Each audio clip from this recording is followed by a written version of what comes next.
Hi everyone, welcome to our series on impactful games. And today we have this event on Ludic activism from Ukraine with this awesome guest, Valeriy Petrov, who is a Ludic activist, who is a game designer from Ukraine, that is joining us today with the generosity of being in a different time zone and with the generosity of sharing his work for free in Valeriy's page that it's available on itch.io.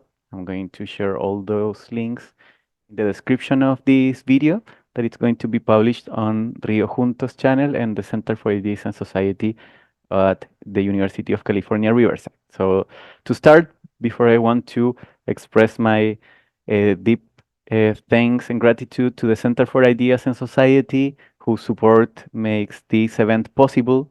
I would like to also state that this event is organized by Rio Junto. We're a cultural collective that engage with Latin American creations, but also with creations from other regions from the so-called Global South to be shared also with an audience from Latin America and the Spanish-speaking world.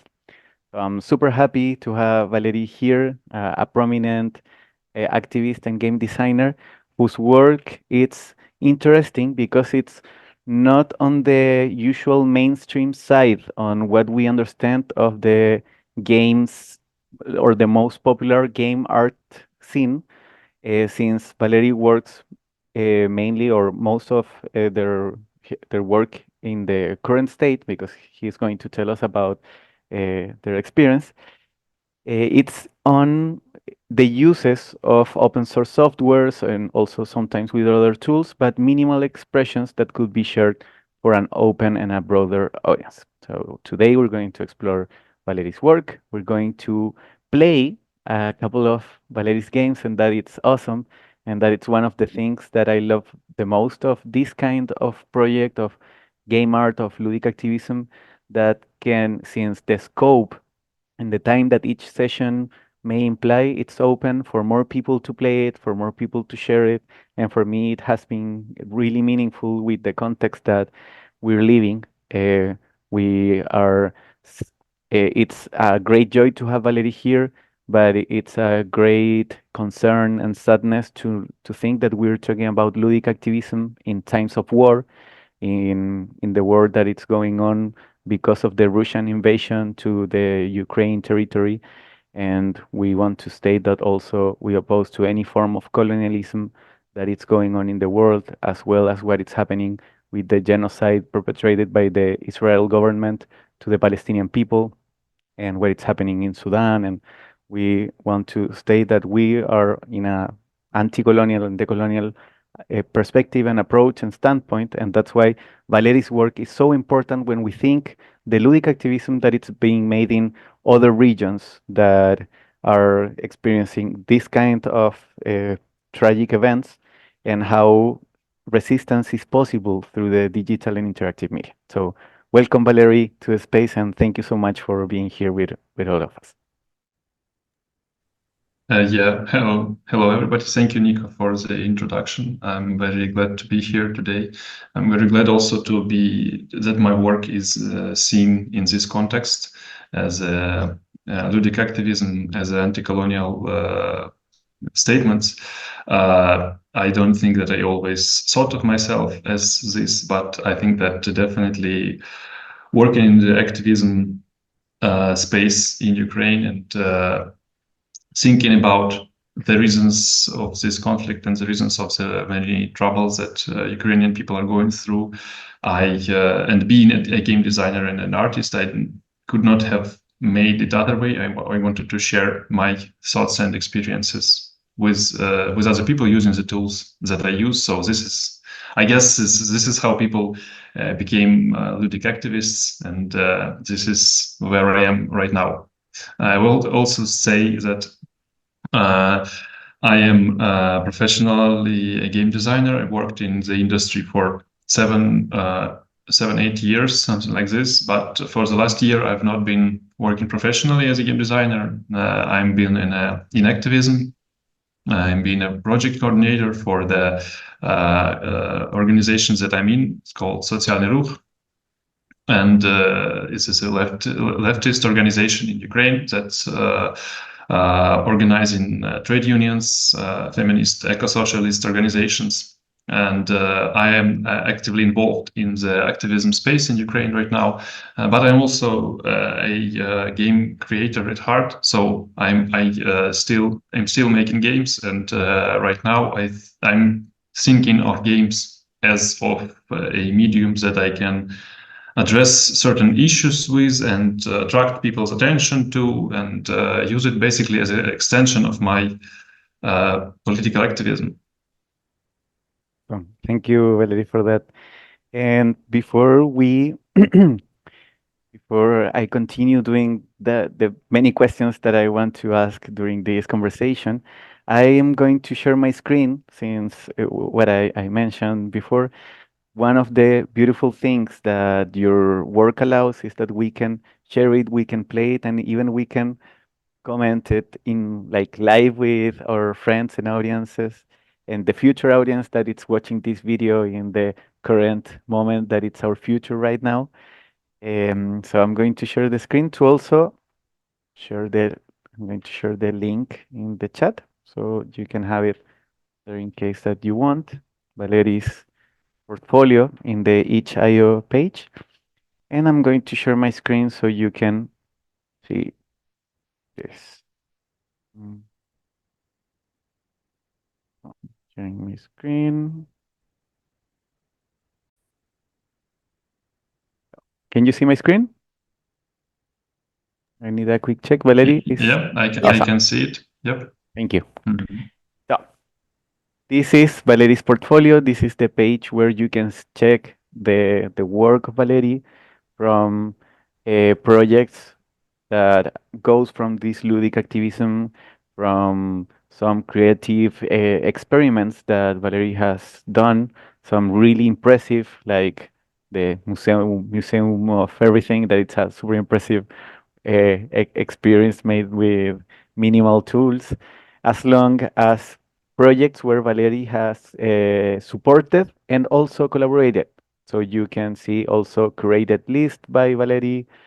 You can check many things thanks to Valerie's work on curation. On Valerie is also a super supportive person in the community, in BT and other communities.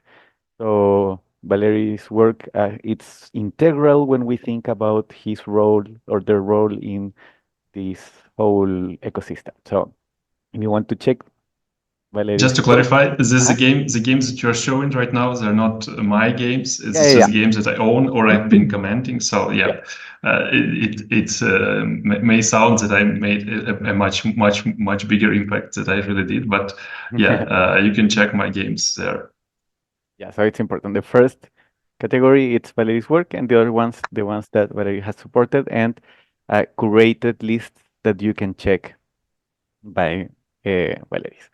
So here you can have many things from experiments with tools like Downpour, that it's a minimalist engine to do things similar to kind of PowerPoint, but with this ludic and game design approach.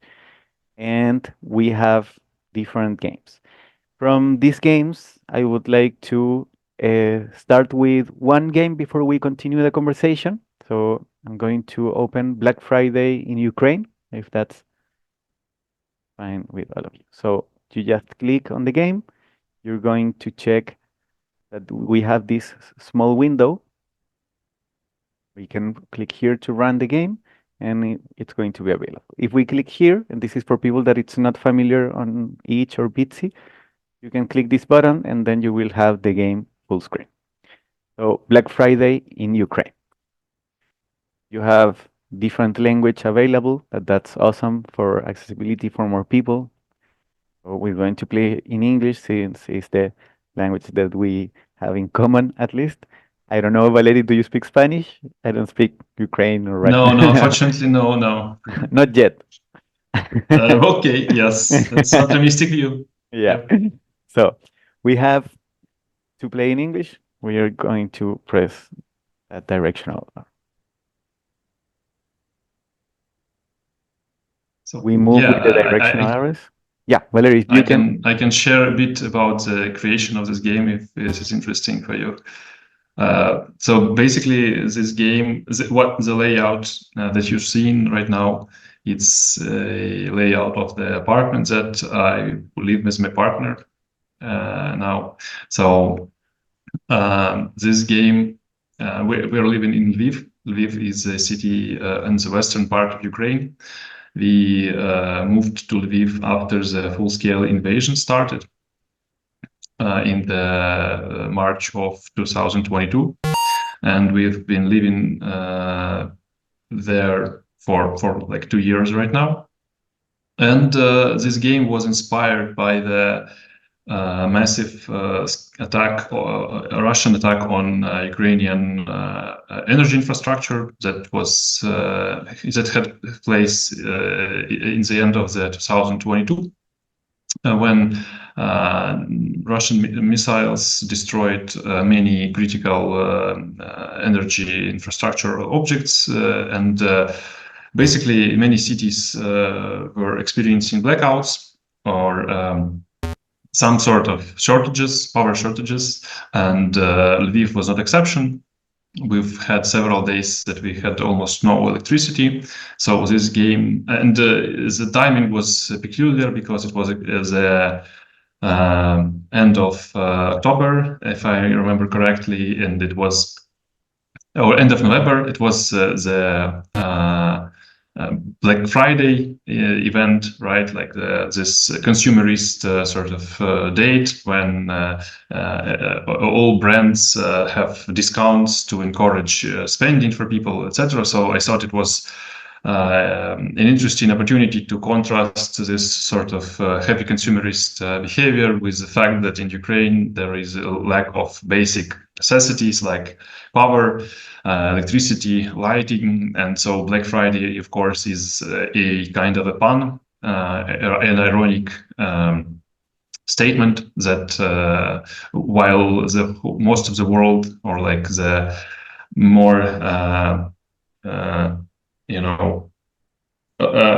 countries in better position in the world, they are experiencing Black Friday as this sort of happy consumerist event, and in Ukraine, Black Friday is literally Black Friday when we don't have lighting. So yeah, it's a very simple game. You just, as Nico just demonstrated, you're going through this apartment, interacting with different objects, and reading some small texts about the situation in the Ukraine. And at some random moment, the power runs out completely. So you kind of go to the end of the game. But the timing when this happens is always random. So you can explore different objects and have different small stories, then have the same ending. Well, I wasn't aware that there was like a random timer when this would Yep. happen. Yeah, I played it, yeah, more than a couple of times. Uh, and now that you mentioned that, I wasn't sure like what was the input when this happened, Yes. and Yes.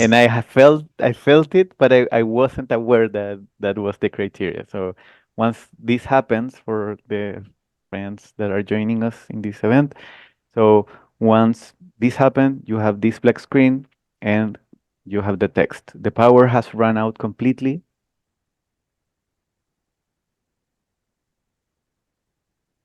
but the light will be back soon. Attempts to destroy Ukraine's civilian infrastructure are acts of genocide. The Russian army is trying to bomb Ukraine in the Stone Age, thus forcing the population into obedience. They try to intimidate us by plunging us into darkness and cold. But the people of Ukraine will stand and win.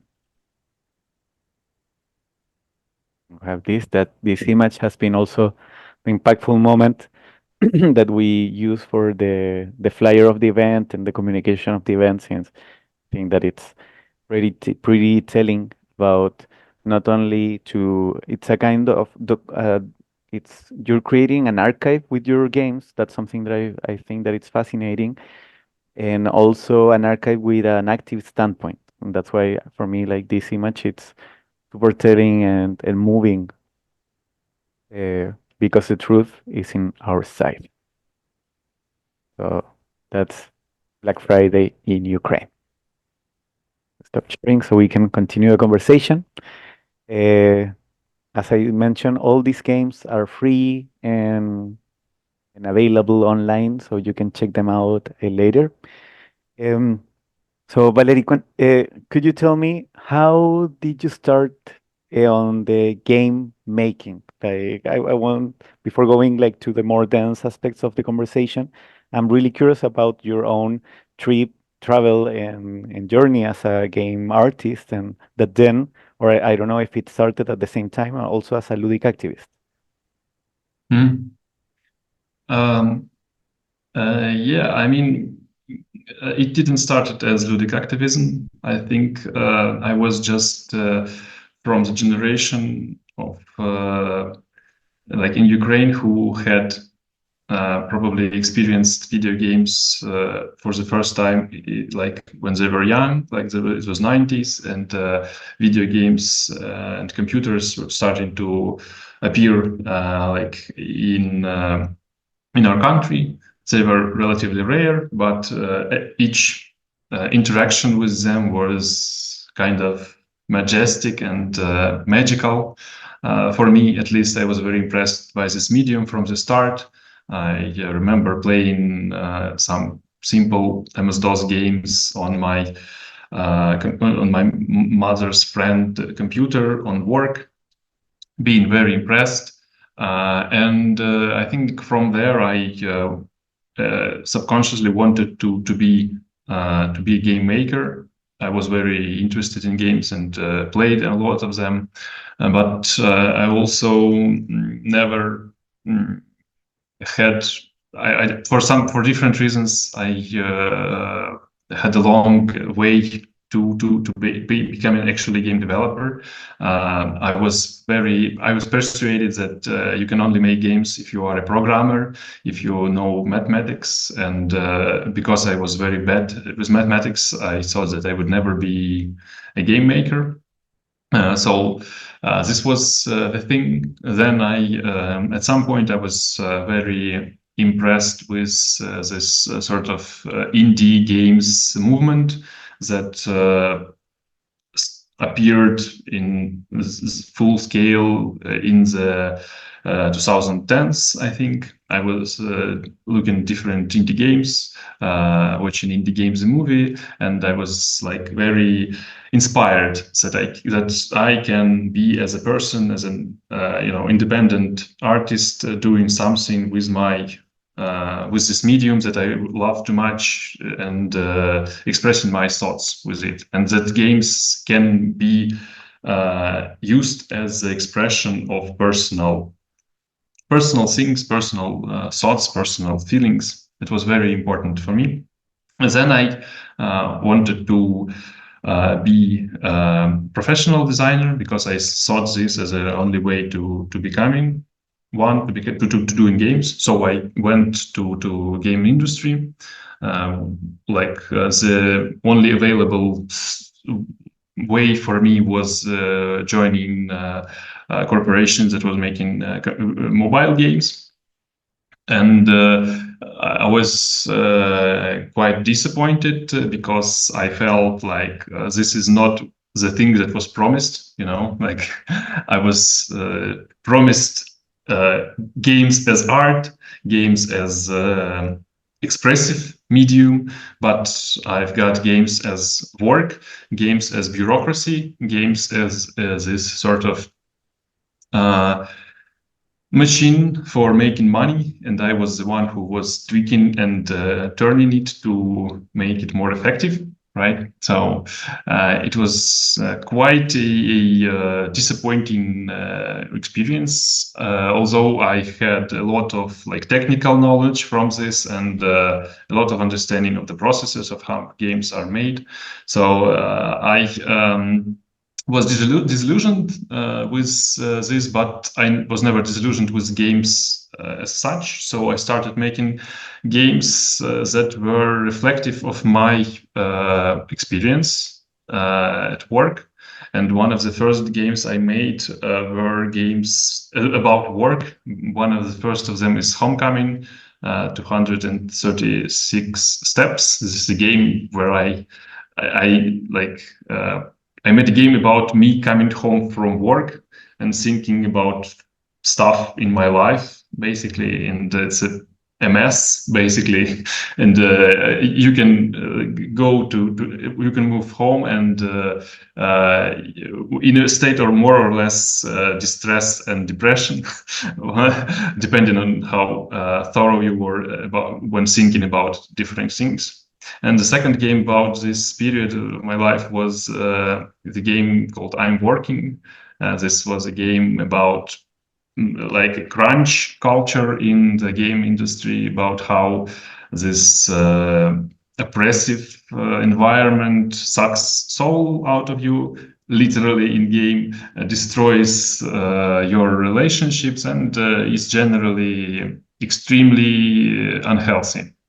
So like I've tried to reflect these experiences through games. I would also and like to mention that very importantly for me, as I was not a programmer and I'm not a programmer at this point, was very important discovering the tiny engines, so-called scene, right? Discovering that there are engines of games, game engines that are that allow people who do not have technical knowledge to still make games and express their experiences. So one of these engines is Twine. I've made this game that Nico explained right now with Twine, although it was quite heavily like tweaked with different Yeah, this is Homecoming. different. Yeah, that's Yeah, important to note. Like Valery has done tweakings to these open source tools. That's awesome. And that Valery's work is always trying to push some limits on this exploration to foster and to achieve those games experiences that are so unique on Valery's work. So this is Homecoming. This is the one that mentioned about the going back home from work and all the experience with this rhythm, with this kind of visual treatment also of the pictures. It's interesting because you're blending like the reference of your own experience through this game. So please continue. I was sharing this info so our friends and audience are aware that this is the game that you were mentioning before. yeah. So the content warnings. There's a lot of like things about heavy stuff in this game. So I just put everything that was in my head basically in it. It's not a it's not a very pleasant game to play maybe, but I was trying to express my things, my feelings, that it was very important for me back then. So yeah, and the other engine I think that I would like to mention specifically is Bitsy. Most of my games that I have now are made with Bitsy. Bitsy is a small game engine for making small worlds and games. It was created by Adam Ledoux, and has been very popular for the last several years because it allows for a very smooth and simple experience of creating games. You can create games basically on your cell phone with very little technical knowledge. So I just started making BT games and never stopped. Like Nico said, I'm kind of a experimentalist at heart. I think I like pushing the mediums that I have a bit further and trying to do things that probably are not commonly done with it. This is sometimes the reason why I have so much unfinished projects, but it's also like how I do things, I guess. Yeah. So and basically, yeah, I started making games like this. I've also taught game design, and at some point, I just realized that this is much more interesting for me than being a professional game designer. And I'm not currently pursuing this job, but who knows? Maybe in the future, I'll get some job in the industry. But right now, I feel totally comfortable making games for activism reasons. And also, as Nico mentioned, these games are all pretty small. I can create them in my free time, like in the evening, for working for several days. So it's not a big thing, not a big project that will last for months or for years. This kind of projects can be quite intimidating, I think, for many people. It's this project that I make with myself, no other people included. So this again very it simplifies things and makes it a bit more personal. So yeah, I think this is where I am now. And also, when I started doing activism, I realized that I want to do this activism in games, do games that will be extension of my activism. So Yeah, awesome. Here we have Kharkiv, 23rd of August. You could yeah, share some thoughts on this game. So you're exploring this target. Yeah. Can you share the yeah. This content? is Yeah. I can share some details. Mhm. So this game was inspired by an event that was really shocking for me. It was a air raid bombing of Kharkiv. Kharkiv is my native city. It's in the eastern part of Ukraine. Mhm. It's been heavily bombarded since the beginning of the full-scale invasion. So it was an event. Basically, it was an air. Many people flew Kharkiv like when the full-scale invasion started, but since then many of them returned home, even though the threat of bombing still existed, because many of them had jobs in Kharkiv and they had homes and they had families, so they were not able to live in other regions of Ukraine. And at one point, it was I think May of 2023, there was a bombing and a bomb fell near the place where I lived. It's a 23rd of August street, and 23rd of August is a day when Kharkiv was liberated from the Nazi occupation during the Soviet period. And so it's like a day, a city celebration basically, and this street is named after this day. So this street was bombed and several people died, including a small child, that infant child.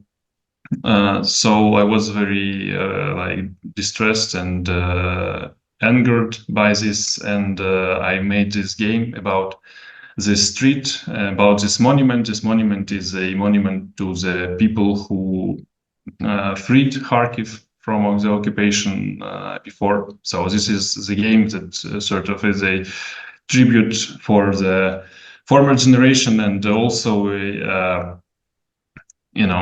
it's a encouragement for the people of Ukraine right now who are fighting the war, who are defending the Ukrainian population from Russian invasion and from bombing. Yeah, it has some heavy stuff too, as Yeah. you can see. But yeah, I think for me it was important to show this picture. Mm. Yeah, and thank you also for the content warnings before. It's important to have that in mind. I feel something with this kind of project. When I just started, I thought, oh, this is such a minimal tool. Maybe you can do a couple of things with some pixels here and there. But when I started noticing and knowing projects like yours, I was amazed on the impact that this minimal experience may convey to the audience. And that was I, I spoke with Valery before, and I'm also a game activist and artist, and that when I did the Hoken Puma game, I was surprised in the process on how these just bits of information are able to express that much. And when I was using Waman's illustrations to do this digital treatment to turn them into pixels image, for me it was a super shocking and stressful experience because I did with a lot of uh, admiration for women's work, with a lot of commitment to women's and the indigenous and the colonial or anti-colonial cause. And I was feeling the stress on the process, on seeing these images, even in this minimal expression. And that's why I think that it's important always to have in mind that this medium, the interactive medium, that games are powerful tools, are important to create like these kind of experiences. So could you please tell me how have you feel during this process while trying to, well, like creating this work, this art pieces on the process, like because as you mentioned, these are minimal tools. You had experience with previous um, yeah, with larger engines, with larger game projects, and suddenly you started doing this, but treating much more meaningful and deep content that you were able to do it before.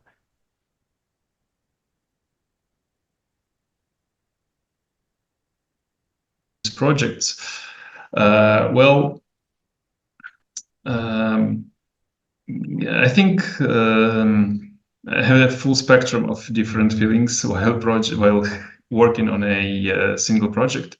I think for me, any project like this starts with some sort of very deeply personally felt emotion or thought, and yeah, and I'm trying to just fixate on it, to just just think what the things that impressed me so much.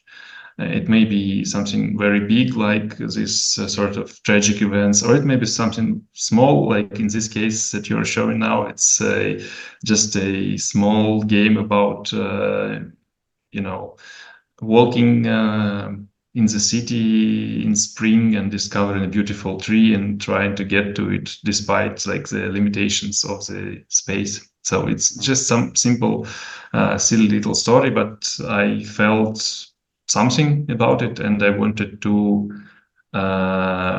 express it. So then I just try to imagine the form of the game, and this is usually the more challenging part, because if I don't get this image very quickly, I can lose sight on things and just wander for several weeks without knowing what exactly am I doing. So yeah, and then when I got this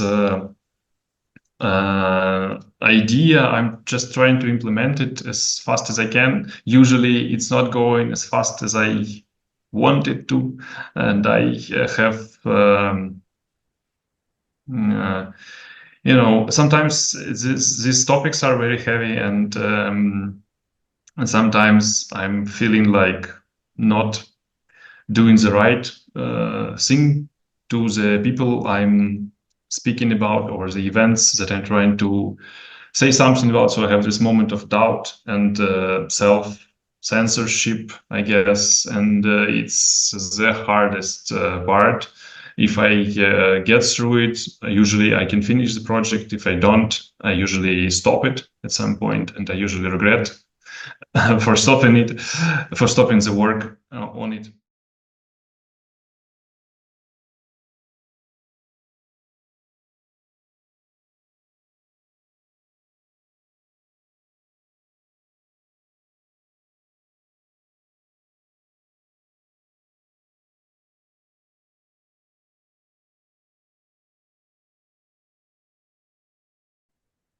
Yeah, Hey. I'm. Can you hear me? Yeah, yeah, yeah. Yeah. So, uh, just like in the game, there's been a blackout. Really? Yes, exactly. Wow. It's like some problems with the schedule. Hmm. We don't have stable blackout schedule, so Yeah, I of was course. taken by surprise by it. So, I am currently going to another location Uh-huh. when I know there is power. So yeah, I'll be there like in 5 minutes. I'm very sorry for this No, no, don't worry at all. inconvenience, but I guess it's in the yeah, it's very fitting for our conversation.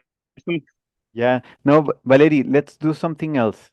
In the meantime, I'm going to share the game and then I'm going to go faster so you can have an idea. I'm going to share my screen again. So this is the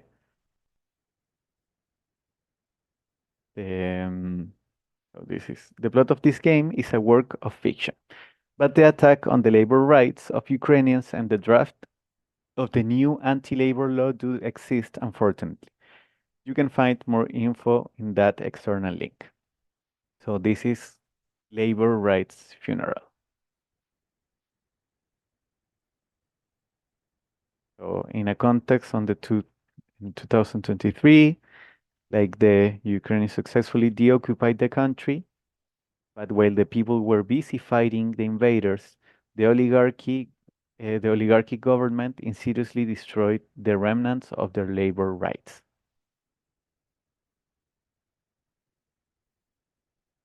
Signed the Yeah, I contract. can provide a Yeah, bit of context yeah, yeah, yeah. if you're Please, okay. please, Yeah. please. So yeah, it's been a bit optimistic for me to write that the war would end in 2023, but the idea was to show that while the war was ongoing, there was also this uh, like effort to use it basically as a excuse to reform labor legislation and to reform it in the interest of the uh, uh, owners of the business, uh, of the wealthy people, Mhm. because as of now, Ukrainian legislation, labor legislation, has uh, some pretty progressive norms regarding the union participation in the labor process. Some norms like that restrict basically laying people off, or some requirements regarding the vacations, etc. So uh, this legislation is being reformed actively uh, by the claims that it is too old and too Soviet, like it was developed in the Soviet Union. So there's like this idea that is pushed by the government that it's very old and has to be changed.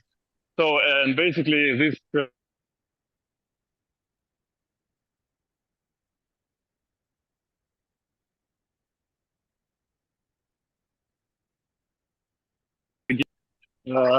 that is basically we are fighting one war, but uh, there is also a struggle inside the country, and it is can be lost, and we can even if we win the war, end up in a quite bad situation after it ends with these changes to the way the labor relationships are structured in the country. Yeah. And that's why I think that this project is super important on the standpoint and the pointing this perspective that it's transversal in many projects of yours, the attention to labor, to work conditions, to the right to unionize, to the importance of unions, and to organize ourselves, or we are going to face these consequences. So this is with some kind of humor. We see this smiling bureaucrat, the boss of this business, Mate. Yeah. Yeah. Yeah. and we can see how this contract is like sign the contract and you can get to work. Don't worry, everything is legal there. And you see like this con huge contract that it's going to you when you move. You need to sign. You have some conditions that you're not even able to look at. And when you walk to this blue line that it's yours, and this is a clue, usually in some Bitsy games, when you see like the same color as yours, it could means that it's the interaction or an input to continue the game. So I'm going to sign by moving through that line, and we see how this smiling bureaucrat or the owner or your boss is changing to this like kind of upside down dimension with Lovecraftian shadows. So welcome to the family, and now you're able to go to work, and you can see and interact with different people's experiencing similar circumstance. Like, hello, colleagues, settle in, but don't ever argue with the manager, or you'll get fired. You can look at this, like the fear on these new labor conditions. I was drafted to the military starting tomorrow. The boss says that while I'm in the army, he will not pay me a salary as before. All my money from the army will be spent on an armor and a helmet. What will my family live on? Another character. Today the manager came in and said that now the room will not be ventilated. Disenfranchised labor. Inspectorates have not been posing a threat to the boss for a long time. Will no one force him to improve working conditions? So we explore like this mysterious kind of weave pattern.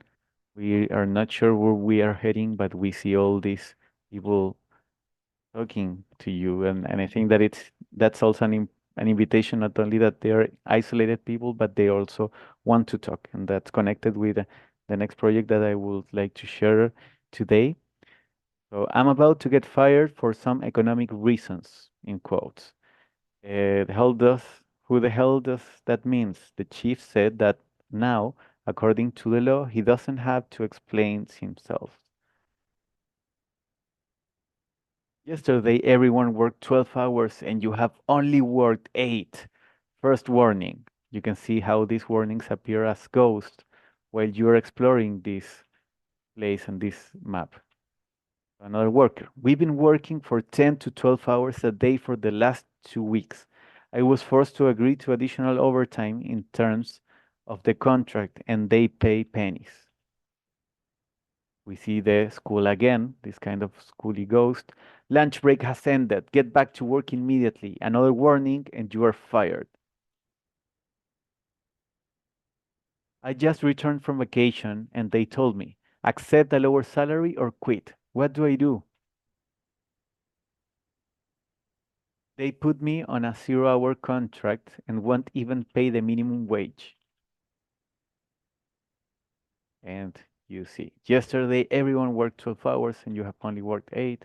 You're fired. Report to the HR department immediately.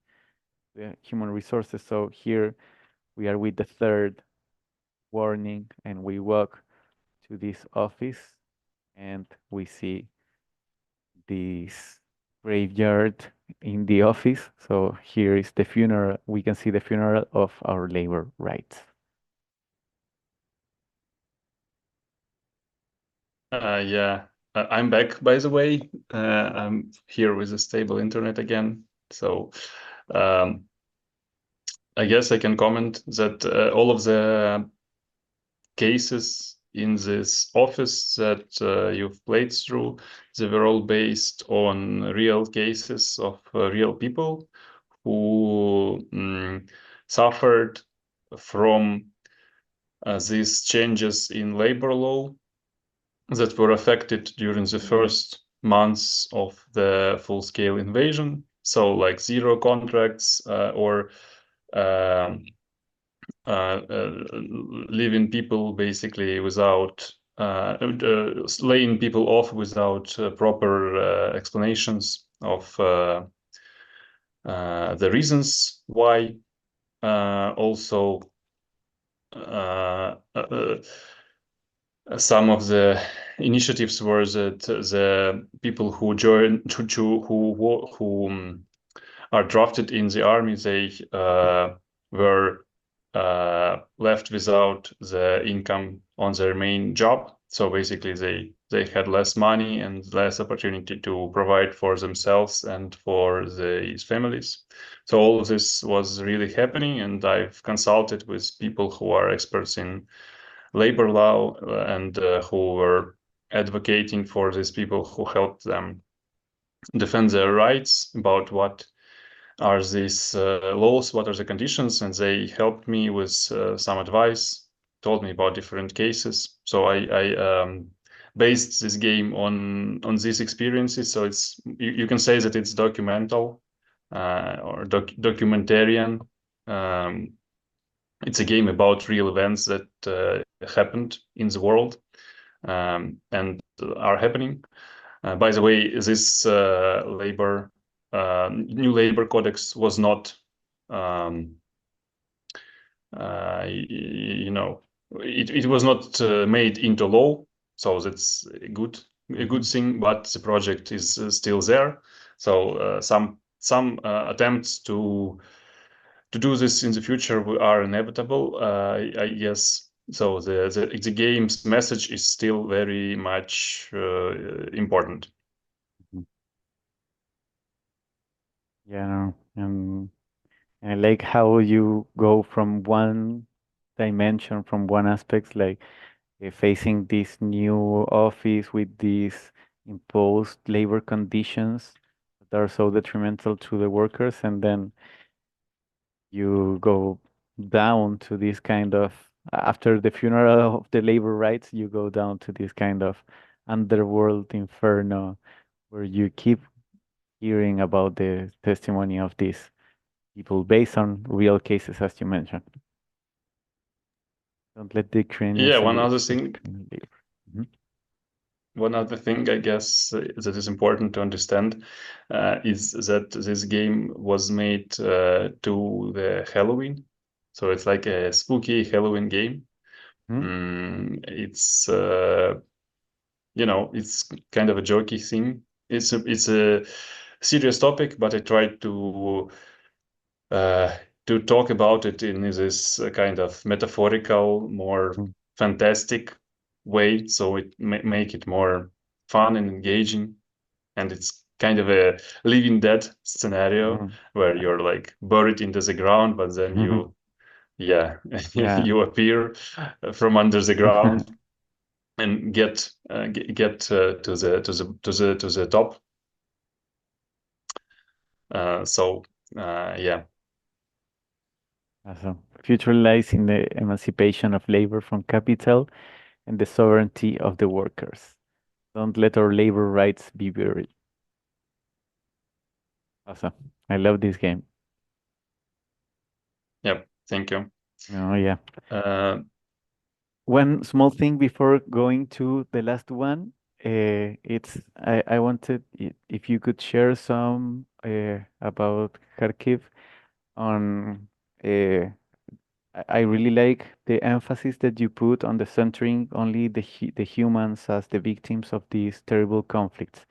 You add the comments on the pigeons that usually are like other fellow life forms that we share the spaces that we inhabit, and you mentioned on how they were victims and how people may organize as the volunteers did to help them, and also what happens with the pets that were encaged in these buildings with the people fleeing for like trying to save their lives in this with this ongoing horror. So I wanted to know like your take on this, and because it's a pretty high priority that you did on this particular scene around this super important also place, like this statue of the liberators, that it's strange the attention also being now the Russians being the ones bombing and invading the Ukrainian territory.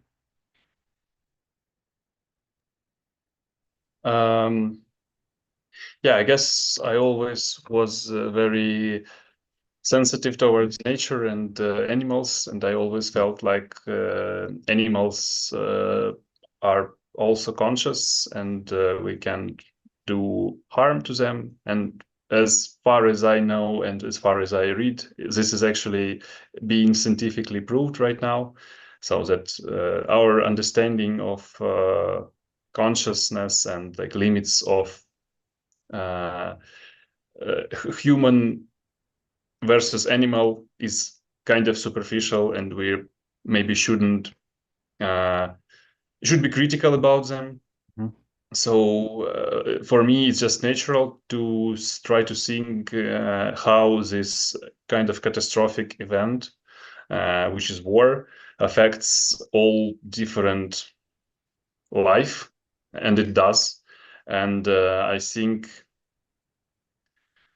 yeah, I don't know. It's just something that impresses me personally, and I think that it's important to always try to like if we are thinking of ourselves as people who are struggling for the emancipation, we should always think about who are the actors that are Mhm. struggling, and who are the beings that are being emancipated. Like, what are the limits of our understanding of who should be free and happy and active in the world.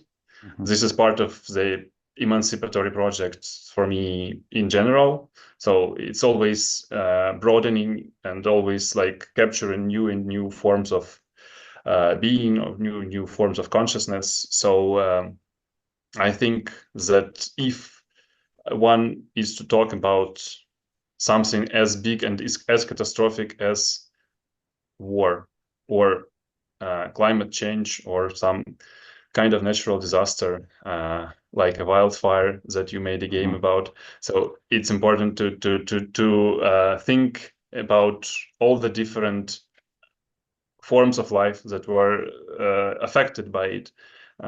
Yeah, because this way we can ensure that our critique and our understanding of this thing is as inclusive for these other forms of life. It's very important for me. So I try to highlight this theme in my projects. And yeah, and for me, like, one of the most distressing and disturbing things that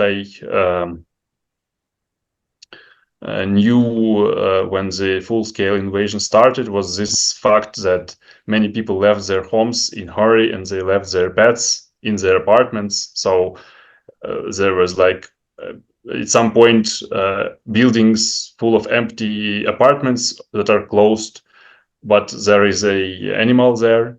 And people who left in Kharkiv, they were like doing all they can to save these animals. They were like uh, making holes in the doors, and putting some food and water through it, or just asking police to open the door so they can take this animal to them. So it was very moving for me to know that even in this very harsh survival situations, people still think about uh, the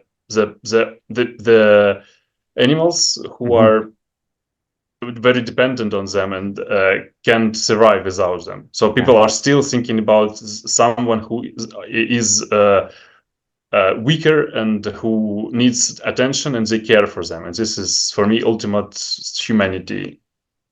Awesome. Thank you, Valerie. And the last thing, and this is just to invite people to start doing the questions on these last minutes. I just wanted to share with you this last project that I invite you to go and check.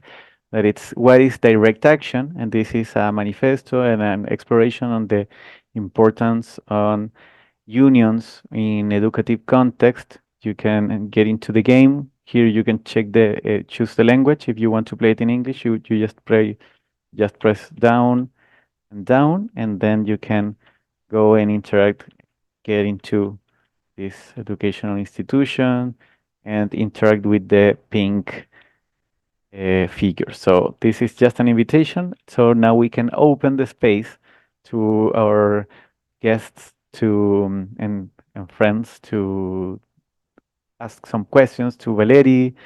Anyone would like to any question, please use the chat. Now you're invited also to turn on your cameras in case that you would like to do it now. So feel free to ask in the chat.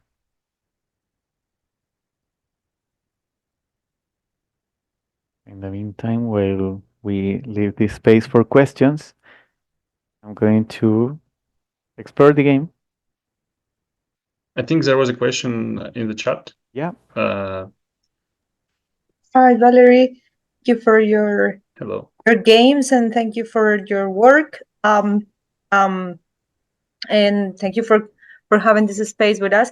I just wanted to ask you. I really didn't explore your games before, but since this little what we can just see through this space, I'm amazed about how you inspired by the everyday life and the everyday life issues and politics and all this stuff that usually people that doesn't like create or describe themselves as creators. Sometimes where people don't believe that these are topics that we can create from, right? It's like you sometimes believe that you should be doing something, I don't know, about zombies or fictional things that are not the everyday life that everybody has like a relation with. And how did you find this as the base of your inspiration, not in something that has to be a fantasy world, but the everyday life? So I found it pretty inspirational also for other people to can have that as a possibility of creating. So thank you for that, and if you can to share something about it. Yes, thank you, Joanna. Yes, this is a very important thing for me. I am very inspired by Anna Antropy, who is a American game designer and activist too, and she wrote a game, Rise of the Video Game Sinisters, which is basically a part exploration, a part manifesto about the fact that games can and should be made by all sorts of people, and that games are not exclusive to somebody who has technical education or artistic education, that games basically are as or should be as available as other artistic forms like photography or poetry or literature. Everybody can write, everybody, well, not everybody, but many people can write, and it's pretty inclusive space. The same goes with photography, and now with technologies, video making. So it's quite important and part of our culture. Yes, but games are still not. Although I think in the past like 10 years that there were made significant changes in the culture, in the industry, but still I meet people a lot of people who say, "Oh, I would like to make game. It would be interesting, but I don't have knowledge, or I don't know how to write game design documents. Oh, I have to have a lot of years of experience. I have to find a team of people who will do it." So it's like all these mental barriers that are there, of course, because there is some cultural understanding of what games are and what games are not.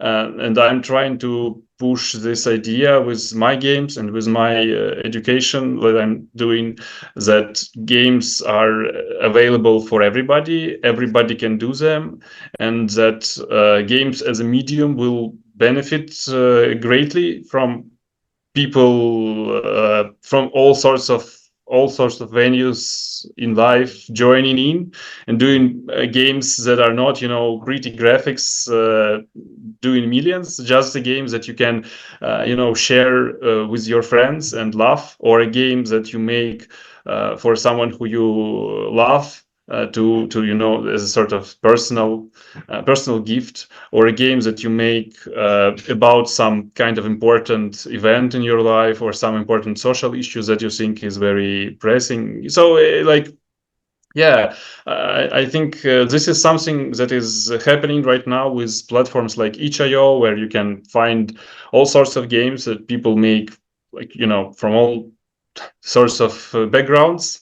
But I still think that we should pursue this idea of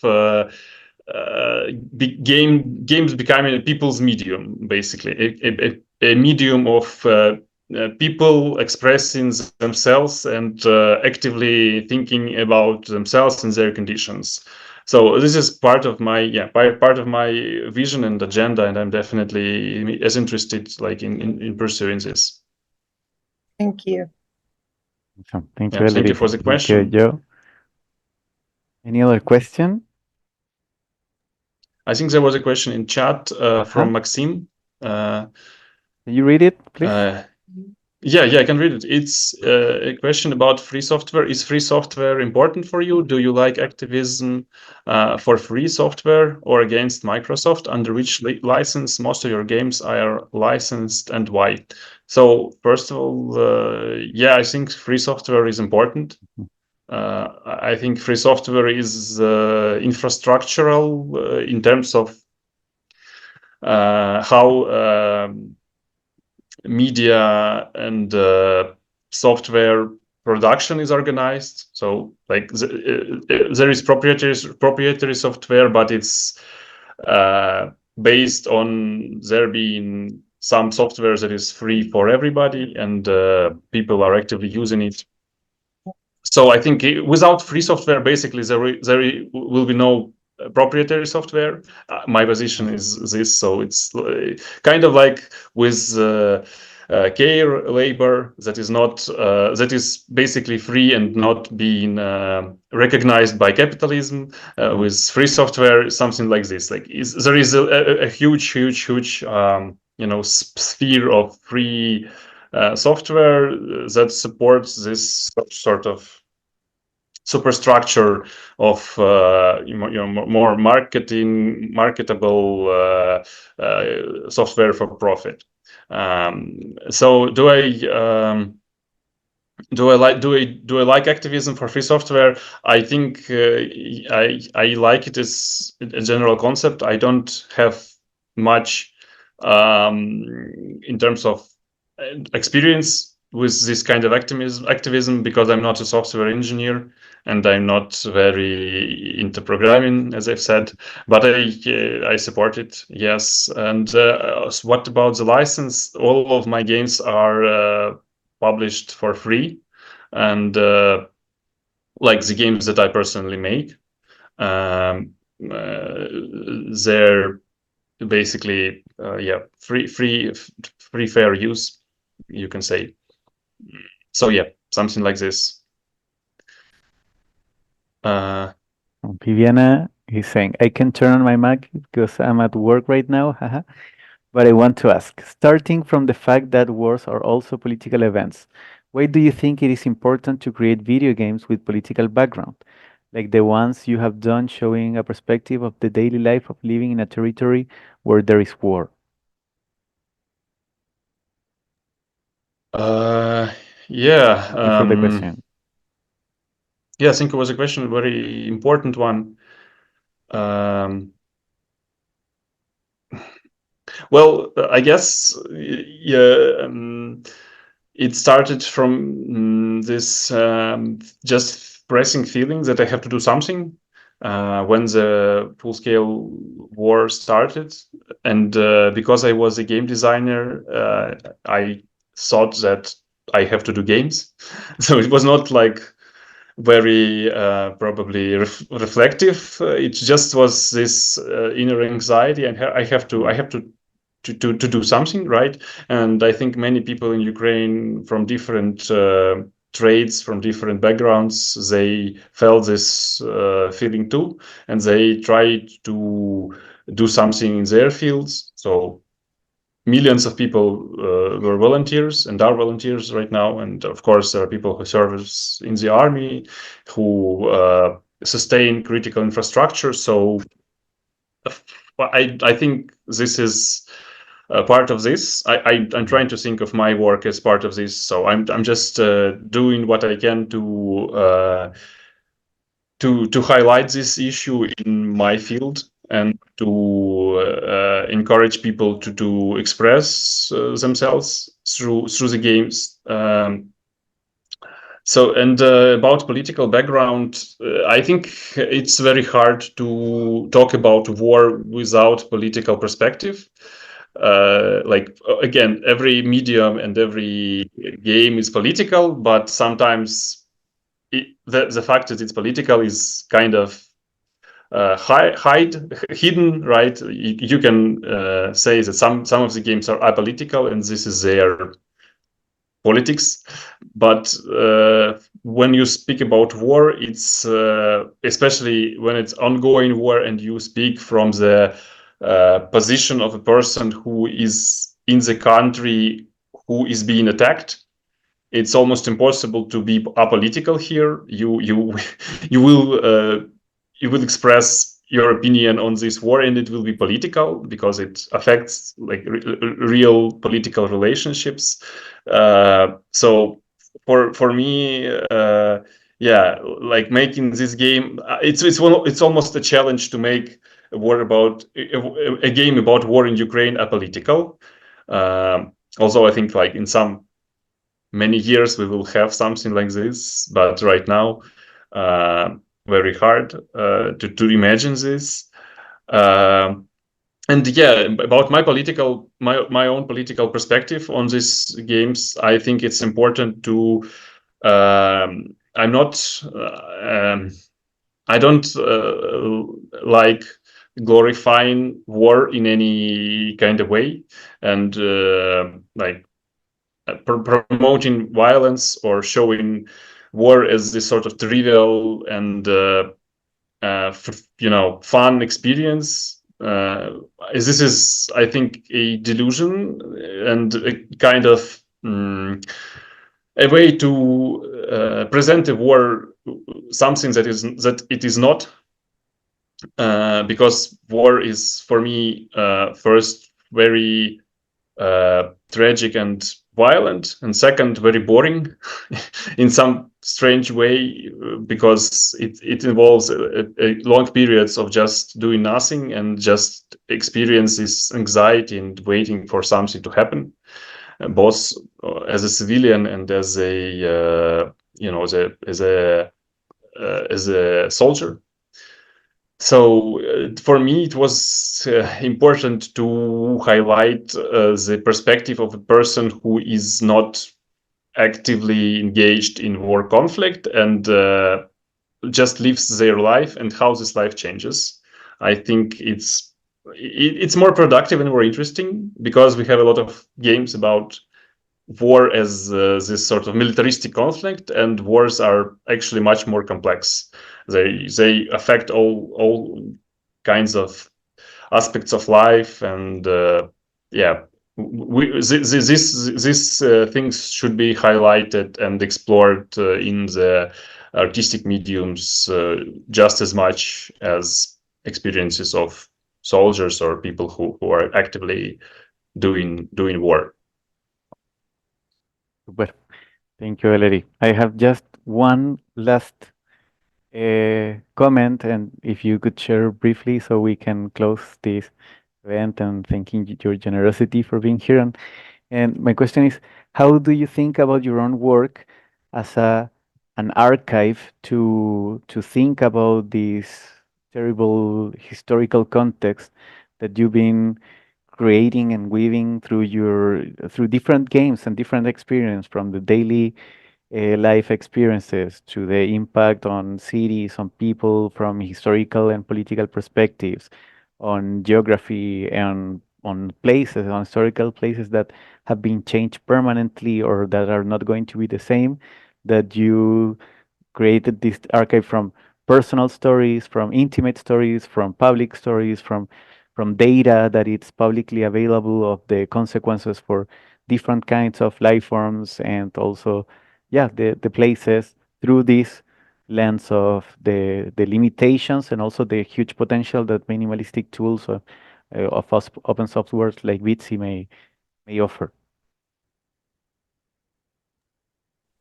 Yeah, so about my games as archive, this is a thing that I think about, like mostly in terms of I would like to make games about more things, but my time is limited, unfortunately, and also not every game that I start making makes it to the end because of reasons. Yeah,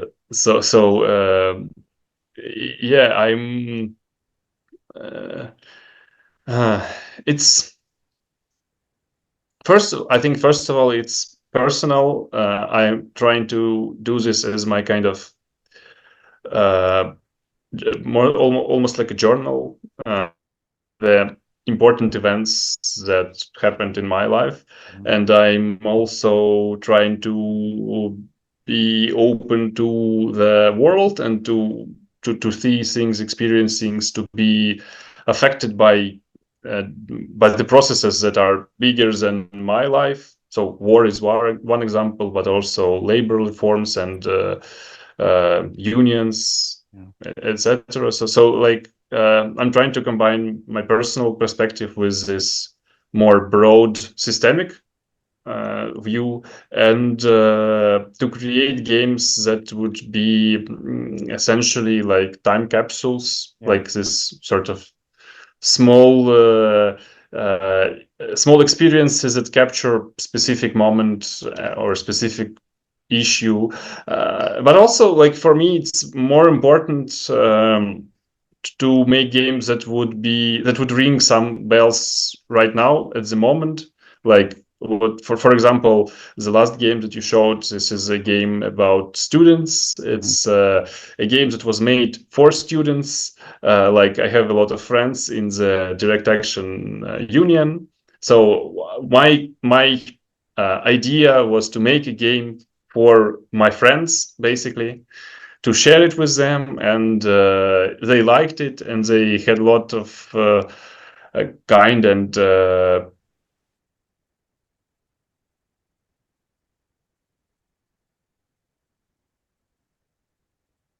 of my game. If it will not survive in the next 100 years, I'm totally okay with it. But if it had an impact on the people here and now, and they had fun, they knew something about the world around them, and maybe they've changed their perspectives. That's cool. That's a success. So one last comment of Maxime. So it says, sorry if I'm wrong, but on Botticelli's on your itch.io page, I found no information about free license and no link to source code. Without explicit license, your software is not fully legally free from copyright. You could read how to add copyleft license, GPL, if you have not added it yet, and there's a link, a resourceful link. So thank you for that information. Okay, thank you. Yeah, I'm I'll going look into to. it.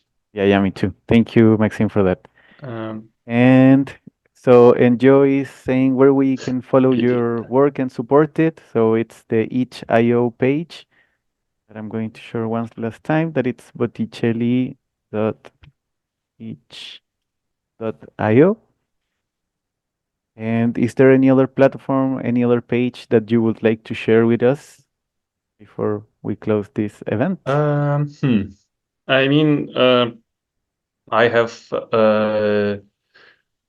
yeah, I guess I can share with you my Telegram channel, but it's mostly in Ukrainian and in Russian. But maybe sometimes I will have something to say in English.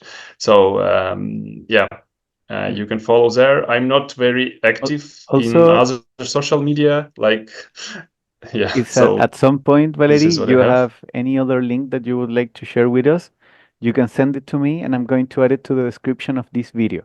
So if you're looking at this video right now, Okay. you can check the description and I'll share the link of the portfolio of Valerie in each. I'm going to share any other link that Valerie would like to share in the future. So check it out there. And with that said, I wanted to thank everyone for being here. Thank you so much for your company. Thank you for your questions. Thank you for expressing your interest on Valerie's work. And thank you so much, Valerie, for being here, for your generosity, for your kindness, your support, not only for me, but a whole community of current and future game designers, artists, and activists. So thank you for your work. Please check it out for everyone that is watching this video right now and in the future. And we'll be sharing the information. And thank you so much. And also, I have a great news that we're going to have a couple of more events on Ludic activism from Ukraine, and we're going to have Valery hopefully as a co-host for those events. So that's an awesome news for this impactful games series. Yeah, thank you very much for having me, and thank you all for joining and for your questions. I'm very surprised with all the interest to my work, and thank you very much for the kind words that you've said. Yeah, I'll keep you posted and make sure that yeah, that my games will keep coming. Awesome. I'll be looking for that. So thank you, everyone. Have a great rest of your day, depending on your time zones, night, or whatever. So enjoy and see you soon on our next Impactful Games series video. Bye. Bye, Valerie. Thank you so Goodbye. See much. you. Bye. Bye bye.